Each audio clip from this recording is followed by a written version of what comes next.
అదే RTV app వార్తల్ని క్షణాల్లో చదివే అవకాశం ఉంటుంది. ఒక న్యూస్ పేపర్, ఒక టెలివిజన్ ఛానల్ మీ చేతుల్లో ఎప్పుడూ ఉంటాయి. రాష్ట్ర కార్యవర్గం పిలుపుని ఇచ్చిన మేరకు ఈరోజు తెలంగాణ రాష్ట్ర వ్యాప్తంగా 33 జిల్లాల్లో ఈ ర్యాలీ కార్యక్రమం జరుగుతుంది. ఈ కార్యక్రమంలో భాగంగా సిద్దిపేట జిల్లా నుండి భారీ ఎత్తున మేమందరం పాల్గొన్నాం. రేవంత్ అన్న, మీ ఆడబిడ్డలుగా, తెలంగాణ ఆడబిడ్డలుగా మేము మిమ్మల్ని ఒక్కటే అడుగుతున్నాం. మీ ఆడబిడ్డలు ఇలా రోడ్డు మీదకి వచ్చి కూర్చున్నారంటే ఇది మీ ఖచ్చితంగా మీ ప్రభుత్వ నిర్లక్ష్యమే. దీనికి ఖచ్చితంగా మీరు సమాధానం చెప్పి తీరాలి. ఈ 2-3 రోజుల్లో కేబినెట్ భేటీలో ఖచ్చితంగా మీరు ఏదో ఒక నిర్ణయం ఎస్ఎస్ఏ ఉద్యోగుల గురించి తీసుకుంటారని మేము ఖచ్చితంగా అనుకుంటున్నాము. అట్లాగే హెచ్చరిస్తున్నాం కూడా. ఈ నిర్ణయం కనుక రాకపోతే ఈ ఉద్యమాన్ని ఖచ్చితంగా ఇంకా పెద్ద ఎత్తున నిర్వర్తించి మేము ఎస్ఎస్ఏ ఉద్యోగులము ఖచ్చితంగా రాష్ట్రాన్ని కూడా స్తంభింపజేయడానికి వెనుకకు పోమని ఈరోజు ఈ press and print electronic media సాక్షిగా మేము చెప్తున్నాము. కాబట్టి ఇదొక్కటి మీరు రేవంత్ అన్న ఖచ్చితంగా గుర్తుంచుకోండి. ఈరోజు 19,000 మంది కుటుంబాలు ఈ రోడ్డు మీదకి వచ్చాయి.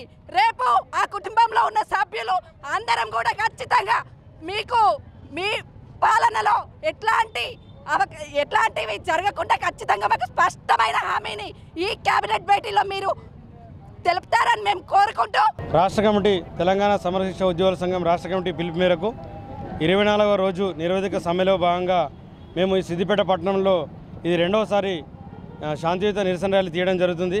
ఇప్పటికైనా ప్రభుత్వం స్పందించి మా యొక్క న్యాయమైన డిమాండ్లను నెరవేరుస్తుందని ఆశిస్తున్నాము. సీఎం రేవంత్ రెడ్డి గారికి ఇప్పటికీ రిక్వెస్ట్ చేసి చెప్తున్నాము, ఇక నుంచి నెక్స్ట్ మిమ్మల్ని హెచ్చరించాల్సి వస్తుందండి. దయచేసి, ఎందుకంటే మేము ఒకటే గుర్తు చేస్తూ ఉన్నాం, గత ఎన్నికల్లో ఏదైతే హామీ ఇచ్చారో అదే హామీని నిలబెట్టుకోమని మేము కోరుతూ ఉన్నాం. ఎందుకంటే మీరు మా సమస్యలను అన్నింటినీ ఈరోజు ఏకరువు పెట్టి స్పందించకుండా, ఎలక్షన్ల ముందు స్పందించి ఇప్పుడు స్పందించకుండా ఉంటే, మీరు ఇట్లా ఈ విధంగా నిమ్మక నీరెత్తిలో ఉంటే మాత్రం మేము ఖచ్చితంగా ఉద్యమాన్ని ఉధృతం చేసి ఇంకా మా పోరాటాన్ని పరిగెత్తించాల్సి ఉంటుందండి. కాబట్టి మొన్న చర్చలు పిలిచి గౌరవనీయులు మంత్రులు పొన్నం ప్రభాకర్ గారి ఆధ్వర్యంలో, మరి సీతక్క ఆధ్వర్యంలో, డైరెక్టర్ ఆఫ్ స్కూల్ ఎడ్యుకేషన్ గారి ఆధ్వర్యంలో చర్చలు పిలవడం జరిగింది.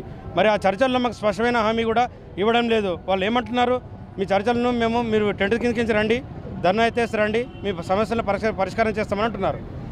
సమస్యలను పరిష్కారం చేస్తా అంటే ఎట్లా అండి? మాకు ఏదో ఒక డెడ్లైన్ చెప్పాలి కదా.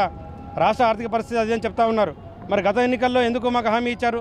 గత ఎన్నికల్లో హామీ ఇచ్చి ఎలక్షన్ల ముందు ఓరి తీరుగా ఇప్పుడు ఎలక్షన్ తర్వాత గెలిచి గద్దెనెక్కిన తర్వాత ఈ విధంగా మాట్లాడడం సరైనది కాదు. మీరు మాత్రం హెచ్చరిస్తూ ఉన్నాము. ఖచ్చితంగా గత పాలకుల్లాగా మీరు చేస్తే మాత్రం అధికారం ఎవరికి శాశ్వతం కాదు. మీరు కూడా తిరిగి మళ్ళీ అదే పరిస్థితులకు వెళ్లాల్సి ఉంటుందని.